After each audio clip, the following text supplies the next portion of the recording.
여호와여, 주의 인자하심이 하늘에 있고 주의 진실하심이 공중에 사무쳤으며 주의 의는 하나님의 산들과 같고 주의 심판은 큰 나무와 같으니이다.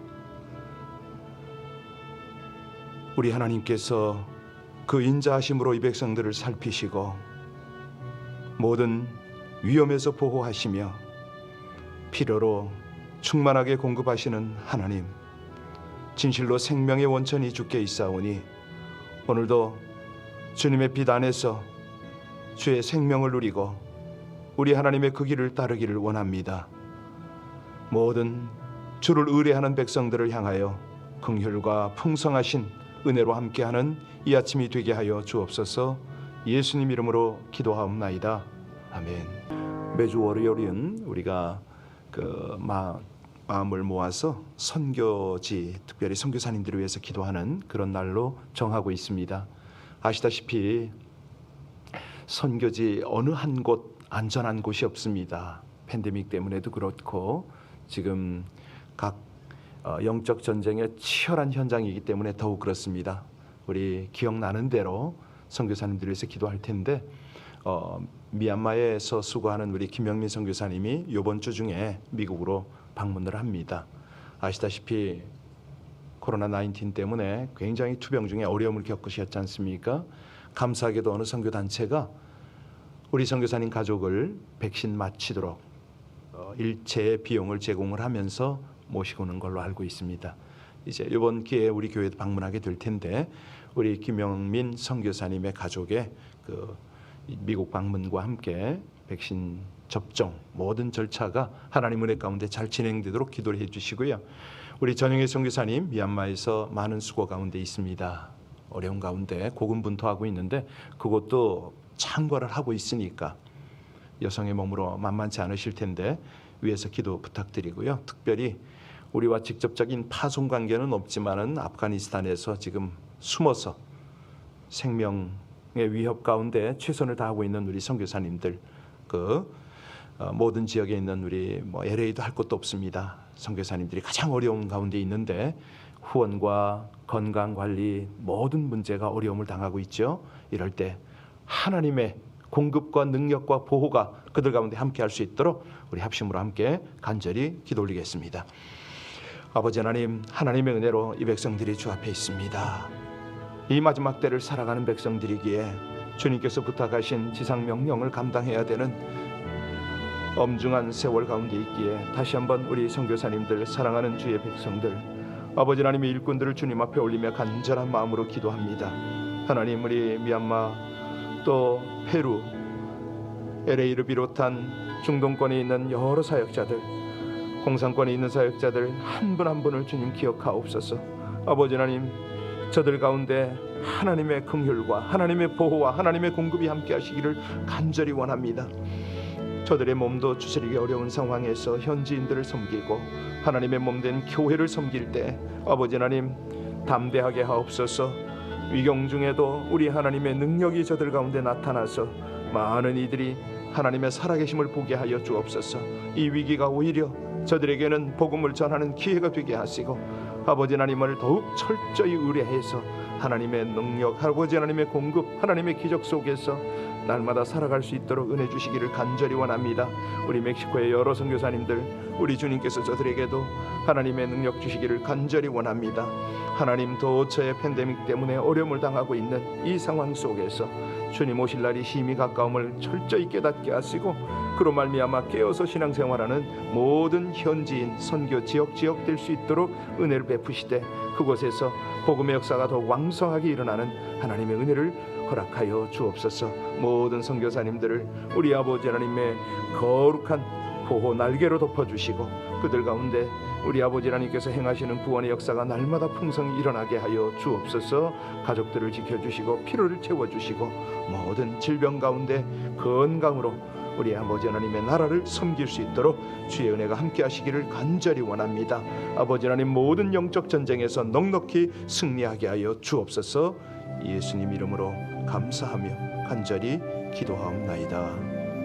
아멘, 아멘. 오늘은 사사기 9장 1절로 15절입니다. 사사기 말씀 9장 1절로 15절의 말씀을 합독으로 봉독하시겠습니다.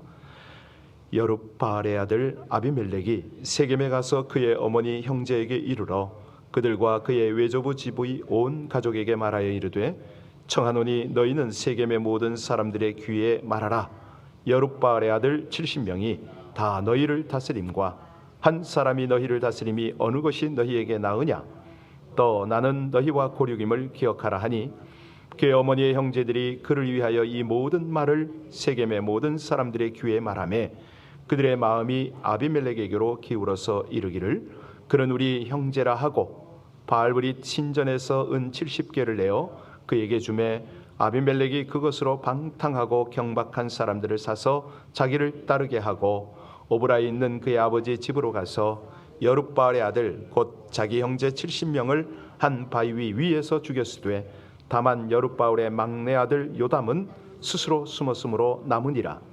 세겜의 모든 사람과 밀로 모든 족속이 모여서 세겜에 있는 상수리 나무 기둥 곁에서 아비멜렉을 왕으로 삼으니라. 사람들이 요담에게 그 일을 알림해 요담이 그리심 산 꼭대기로 가서 서서 그의 목소리를 높여 그들에게 외쳐 이르되 세겜 사람들아 내 말을 들으라. 그리하여야 하나님이 너희의 말을 들으시리라. 하루는 나무들이 나가서 기름을 부어 자신들 위에 왕으로 삼으려 하여 감람나무에게 이르되 너는 우리 위에 왕이 되라 하매 감람나무가 그들에게 이르되 내게 있는 나의 기름을 하나님과 사람을 영화롭게 하나니 내가 어찌 그것을 버리고 가서 나무들 위에 우쭐대리오 한지라. 나무들이 또 무화과 나무에 이르되 너는 와서 우리 위에 왕이 되라 하매 무화과 나무가 그들에게 이르되 나의 단 것과 나의 아름다운 열매를 내가 어찌 버리고 가서 나무들 위에 우쭐대리오 한지라.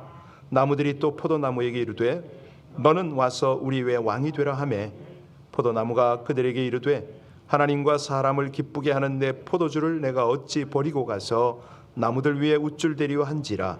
이에 모든 나무가 가시나무에게 이르되 너는 와서 우리 위에 왕이 되라 하매 가시나무가 나무들에게 이르되 만일 너희가 참으로 내게 기름을 부어 너희 위에 왕으로 삼겠거든 와서 내 그늘에 피하라.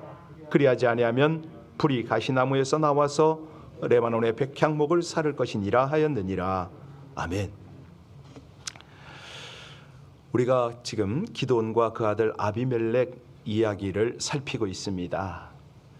자, 이들의 특징이 뭐냐면 하나님의 은혜를 받았습니다. 그럼에도 불구하고 하나님께 영광을 돌리지 않는 이스라엘과 이 상황들이 어떻게 지금 전개가 되는가, 이 부분에 있어서 굉장히 인상적으로 보여줍니다. 이 아비멜렉을 가만히 살피면요, 이 세상의 악한 왕들, 그러니까 정치가들을 볼 수가 있습니다. 우리 어제 살폈던 30절, 8장 30절로 31절에 보면 기드온은 많은 부인에게서 자녀를 몇 명이나 두었죠? 70명을 두었습니다. 그런데 아비멜렉의 출신은 어떻게 된다고요? 세겜에 있는 첩의 아들이더라. 이 아비멜렉이 사실은 이제 아버지가 죽고 나니까 야심을 품습니다. 그리고 세겜 고향 땅으로 갔지요. 어머니와 친척과 외가 식구들을 불러 모아서 오늘 자기의 야심을 드러내는 것이 오늘 시작입니다. 우리 1절과 2절을 다시 봉독합니다. 1절과 2절입니다. 여룹바알의 아들 아비멜렉이 세겜에 가서 그의 어머니의 형제에게 이르러 그들과 그의 외조부 집에 온 가족에게 말하여 이르되 청하노니 너희는 세겜의 모든 사람들의 귀에 말하라. 여룹바알의 아들 70명이 다 너희를 다스림과 한 사람이 너희를 다스림이 어느 것이 너희에게 나으냐. 또 나는 너희의 고륙임을 기억하라 하니. 여러분, 무슨 의미죠? 혈연 관계를 강조하는 그런 내용 아닙니까? 참 그 2절을 쉽게 설명하면 그겁니다. 기드온의 다른 아들 70명의 아들들이 세겜의 지도자가 되는 것이 옳으냐? 아니면 내가 이 세겜 출신이 세겜을 다스리는 게 옳으냐? 그리고 한마디 덧붙이는 게 뭡니까? 내가 너희의 고륙 지친임을 기억하라. 피를 나눈 친척이라는 거죠. 같은 집안 사람이니까 이번 선거에서는 나를 밀어야 되지. 어차피 누가 당선되나 마찬가지인데 다른 70명을 밀지 말고 이왕이면 집안 사람인 내가 당선되는 게 옳지 않느냐 이 말입니다. 그러니까 지금 이 아비멜렉이 음모를 꿈꾸는데 이 혈육들을 이용합니다. 자신의 정치적 지위를 확보하기 위해서, 그리고 종국에는 이스라엘의 지도자가 되기 위해서 친척들을 지금 충동질하고 있는 그런 장면입니다. 그 말을 들은 친척들은 넘어갑니다.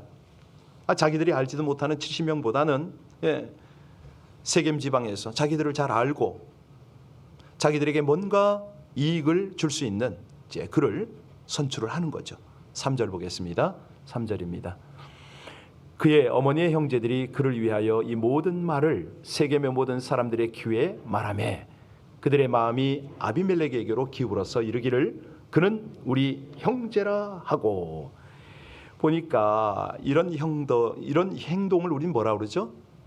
지역 감정의 조장이다 이렇게 말할 수가 있잖아요. 이건 뭐 어느 지역이나 어느 세대나 비슷합니다. 아비멜렉의 친척들이 이왕이면 다른 지역 출신보다는 우리 지역 출신인 아비멜렉을 밀어주자. 이 지지 운동을 벌이니까 세겜 사람들이 아비멜렉이 우리 친척이라고 그렇게 지지를 하네요. 여러분, 과연 이 내용을 우린 어떻게 이해해야 합니까? 여기 아비멜렉의 인물됨이나 과거의 정치 경력이나 자기를 이끌어갈 비전에는 전혀 관심이 없습니다. 딱 하나예요. 우리 지역 출신이라는 거죠. 우리 형제라는 거죠. 그것 때문에 외치고 지지를 합니다. 여러분, 이거 어디서 많이 듣던 이야기 아닌가요? 선거철만 되면 일부 몰지각한 정치인들이 이렇게 지역 감정을 조장을 합니다.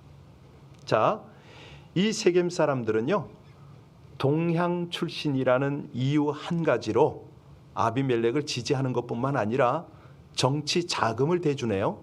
우리 4절 볼까요? 4절 같이 읽습니다. 바알브릿 신전에서 은 70개를 내어 그에게 주매 아비멜렉이 그것으로 방탕하고 경박한 사람들을 사서 자기를 그렇죠. 여기 정치 자금을 대주었더니 이 정치 자금이 이게 아비멜렉의 요청에 의한 건지 자발적인 건지 그건 여기 분명히 나와 있지는 않습니다. 그런데 한 가지 분명한 것이 뭡니까? 정치 자금이 떳떳한 돈이 아니라는 거죠. 정치 자금을 주면 어떻게 줘야 되느냐?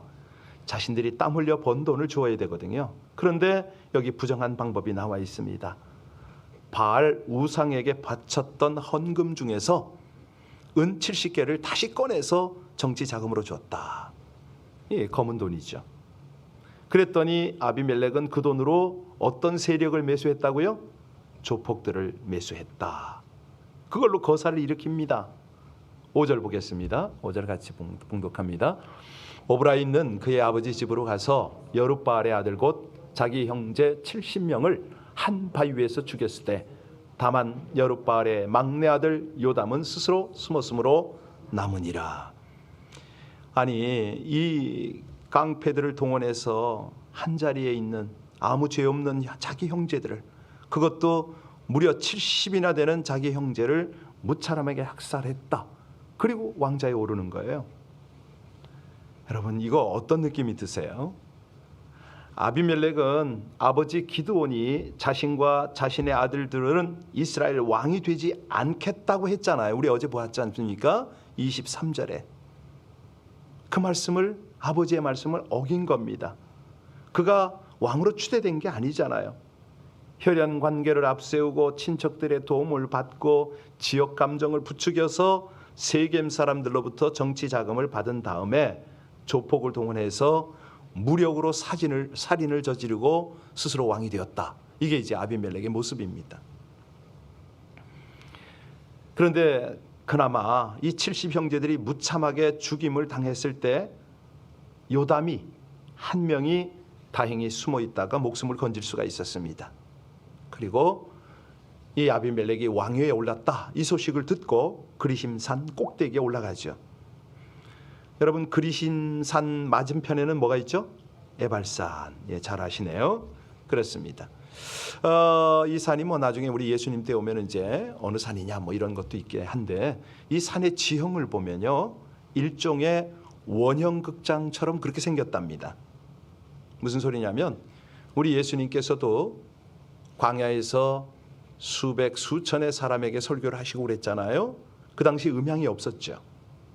어떻게 그 많은 사람들에게 목소리가 전달될 수 있었을까? 물론 크게 내시기도 하셨겠지만 그 지형입니다. 지형.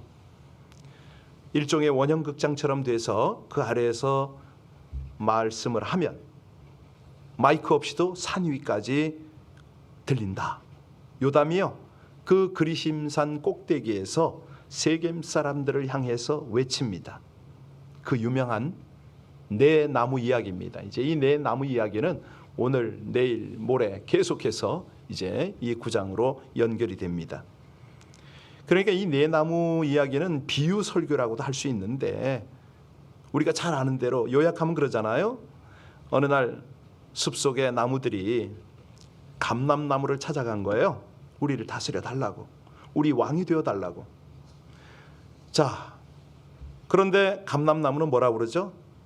자신의 기름으로 하나님과 사람들을 영화롭게 함으로 이 직분을 놔두고 나무들의 왕 노릇을 할 수 없다, 이렇게 거절을 하죠. 그랬더니 무화과 나무를 찾아가잖아요.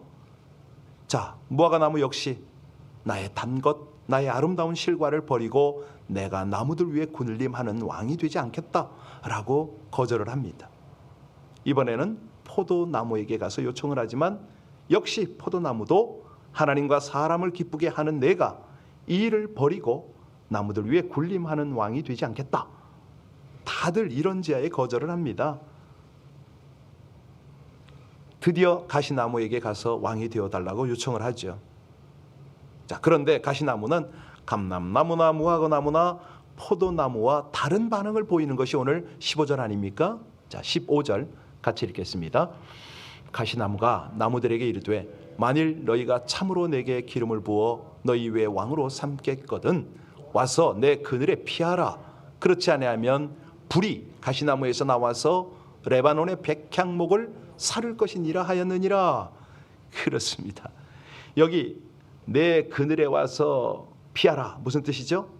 내가 지배하겠다, 너희를 다스리겠다, 이런 의미 아닙니까? 가시나무는 다른 나무들과는 달리 자신이 왕이 되겠다, 이런 묘사입니다. 여기서 가시나무가 누구를 상징합니까? 예, 아비멜렉이죠.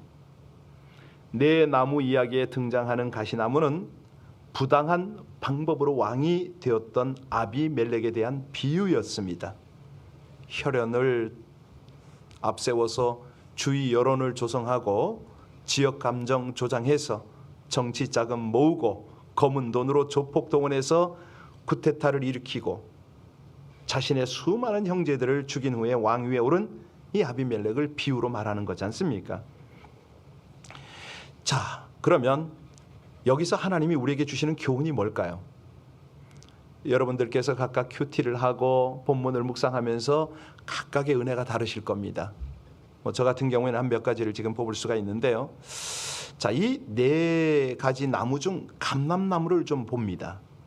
감람나무는요, 기름을 만들어낼 수가 있지요.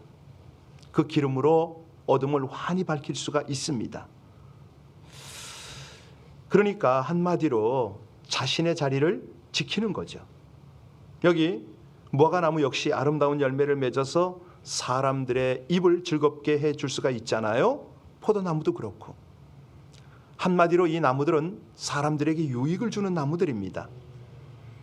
그런데 가시나무는 좀 달라요. 건물을 짓는 건축 자재로 사용하기가 쉽지가 않습니다. 또 그렇다고 벽난로에 집어넣는 화목으로 사용하기도 좀 그러네요. 이 굳이 가시나무의 특징을 찾는다면 찌르는 거 아닙니까? 찔러서 피를 흘리게 할 뿐, 뭐 하여튼 크게 유익은 없어요. 그런데 자기가 숲속의 모든 나무를 다스리겠다, 왕이 되겠다는 거 아닙니까? 분수를 모르는 거죠. 한참 모르는 거죠. 아비멜렉이 바로 그런 사람이다. 왕이 될 만한 위치에 있지도 않고 왕위에 오를 만한 인물도 안 되는데 그럼에도 불구하고 이 쿠데타를 일으켜서 대권을 잡았다. 결국은요 비참하게 죽임을 당합니다. 어제 잠깐 말씀드렸지만 사람이 사람답게 살 수 있는 첫 번째 비결은 뭐냐? 과욕을 부리지 않는 거죠. 자기 분수대로 살아가는 거죠. 욕망의 노예를 벗어나는 길이 바로 그런 길입니다. 자기 자리를 지키는 것. 그래서 우리 인생에서 자기 자리 지키는 일이 참 중요합니다. 가장은 가장의 자리, 학생은 학생의 자리, 직장인은 직장인의 자리, 목사는 목사의 자리, 이 독특한 역할들이 주어지잖아요. 사실요 우리 많은 교회에서 봉사하는 분들의 자리가 빛이 나질 않습니다. 어떤 때는 탐탁히 여겨지지 않을 수도 있겠지요. 그런데 하나님은 그 맡은 자리에서 최선을 다하는 그 모습을 귀히 여기시죠. 가장 좋은 때에 더 귀한 자리로 이끌어 주시는 하나님의 역사가 그 속에 있거든요. 우린 그걸 믿습니다. 그걸 소망하고 그 자리에서 충성을 다하는 거죠. 오늘 두 번째, 이 욕망의 노예를 벗어나는 길이 뭐냐? 다른 거 없습니다. 의를 따르는 거죠. 정의를 따르는 거죠. 우리 하나님의 교훈이 그거 아닙니까? 아비멜렉이 왕위에 오르게 된 것은 혈연, 지연, 돈 이런 것들을 이용한 계략 때문이 이게 그 계략 때문인 게 사실이에요. 그런데 문제는 뭐냐면 여기서 하나님께서 지적하는 것은 세겜 사람들의 협조가 일조했다 이거죠. 이거를 하나님은 짚고 넘어가십니다. 만일 백성들이 이 협조를 하지 않았다면 그의 거사는 불가능했을 겁니다. 여기서 하나님이 우리에게 깨닫게 하는 것은 아비멜렉의 잘못도 문제지만 백성들의 잘못도 문제라는 겁니다. 같은 세겜 출신이란 이유로 아비멜렉을 지지했잖아요. 더군다나 돈으로 조폭을 매수하면서 70명이나 되는 많은 사람들을 때려 죽였습니다. 이런 사람을 왕으로 지지하고 따른다? 백성들에게 정의에 대한 분명한 기준이 없었던 거죠. 자기들을 다스릴 지도자에 대한 분명한 기준이 없었다는 겁니다. 세겜 사람들은요, 주위 사람들의 여론에 따라서 이리저리 흔들렸다. 환경과 상황에 이끌려 변화하는 것이 아니라 변하지 않게 굳건하게 원칙을 지키는 것, 이게 얼마나 중요하지 않습니까? 그래서 하나님은 공의의 하나님이십니다. 이거는 분명히 하세요. 그런데 세겜 사람들에게 바로 이런 원칙이 없네요. 여러분, 과연 우리에겐 이런 원칙이 있을까요? 누가 뭐라고 해도 흔들리지 않는 원칙. 세상이 흔들리고 사람은 변해도 요동하지 않는 하나님의 의의 원칙이 우리 속에 있느냐? 하나님께서는 이거를 점검하고 계십니다. 여러분, 보통 보게 되면요, 운동권에 있는 사람들이 그런 어떤 아주 강한 그런 정체성이나 이런 걸 가지고 있지 않습니까? 누가 뭐라고 해도 포기하지 않는 원칙. 그런데 이것이 우리 성도에게 절대 필요합니다. 어떤 원칙이 우리에게는 필요합니까? 말씀의 원칙이죠. 하나님 말씀이면 어떻게 우리는 다르게 타협이 될 수가 없습니다. 그 원칙을 고수해야 됩니다. 어떤 상황 속에서도 진리의 성경을, 하나님의 기준을, 다림줄이죠, 삶의 우선적 원칙으로 우리는 삼아야 됩니다. 그래야 이런 어떤 욕망의 노예에서 벗어날 수가 있다는 겁니다. 그 유명한 찰스 베어드라는 기독교 역사가가 있어요. 이분이 평생 역사를 연구하면서 깨달은 것을 요약을 해놓은 게 있습니다. 한 4가지로 정리가 됐는데요. 첫 번째가 뭐냐면, 하나님이 어떤 나라나 사람들을 멸한 때를 가만히 살펴보면 반드시 그 나라나 그 사람이 교만했기 때문이다. 이게 첫 번째 원칙입니다. 다시 말해서 교만에 빠질 때는 여지없이 망하더라, 이거고요. 두 번째는 하나님, 그 유명한 말이 뭐냐면 하나님의 심판의 맷돌은 아주 천천히 돌아가더라. 사람들이 잘 인식을 못하지만 50년, 100년, 200년이 흘러가는 것을 보면 하나님이 어떻게 심판을 하시는가를 볼 수 있다는 거죠. 그리고 세 번째는 하나님의 계획과 의는 반드시 이루어지더라. 하나님의 공의는 어찌할 수가 없더라. 마지막에 가면 의는 의로, 불의는 불의로, 선은 선으로, 악은 악으로 드러나게 되더라. 유명한 역사가의 말입니다. 마지막으로 하나 더 하면요, 역사의 면면을 보면 하나님이 하나님의 등불을 꺼뜨린 경우가 없더라는 겁니다. 항상 하나님은 남겨둔 자가 있고 그루터기가 있어서 그들을 통해서 하나님의 역사를 펼치더라.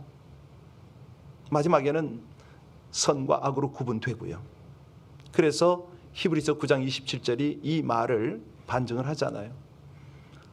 한 번 죽는 것은 사람에게 정한 것이요 그 후에는 그렇죠, 심판이 있으리니.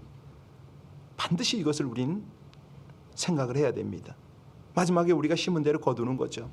여러분, 이 아침에 우리는 소망 없는 세상 것에 너무 목매지 말자, 이런 기도 제목으로 기도해야 될 것입니다. 하나님의 공의는 반드시 승리한다, 이 믿음을 다시 한번 다져야 되고요. 그렇다면 나는 악의 세력과 타협하지 않으리라. 하나님의 공의의 법을 따라 선을 행하기를 힘쓰리라. 그러면 어떻게 해야 그렇게 가능하냐? 세상 방법이 아닌 하나님이 원하시는 방법을 따르는 거죠. 주를 믿는 성도답게 자리 지키고, 무엇보다도 오늘 말씀 주신 것처럼 말씀의 원칙을 가지고 살아가는 그 삶을 오늘도 살아가리라. 이런 기도와 적용이 있기를 주의 이름으로 축원합니다. 함께 기도하시겠습니다. 날마다 정결과 성실로 자신을 지켜 가꾸므로 하나님의 정의를 세우는 공의의 도구가 되게 하여 주시옵소서. 두렵고 떨림으로 불의와 죄, 탐욕을 경계하며 살기를 힘쓰고 혈연, 지연, 학연 등을 악용하고 온갖 불법을 행하여 권력과 유익을 얻으려는 아비멜렉과 같은 심령들을 분별하고 멀리하게 하여 주시옵소서.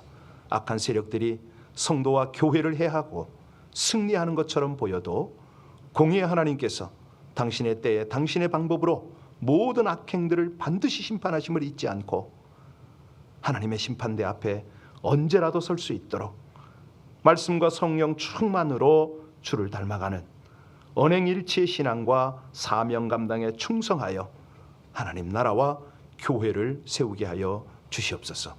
예수님 이름으로 기도하옵나이다. 아멘.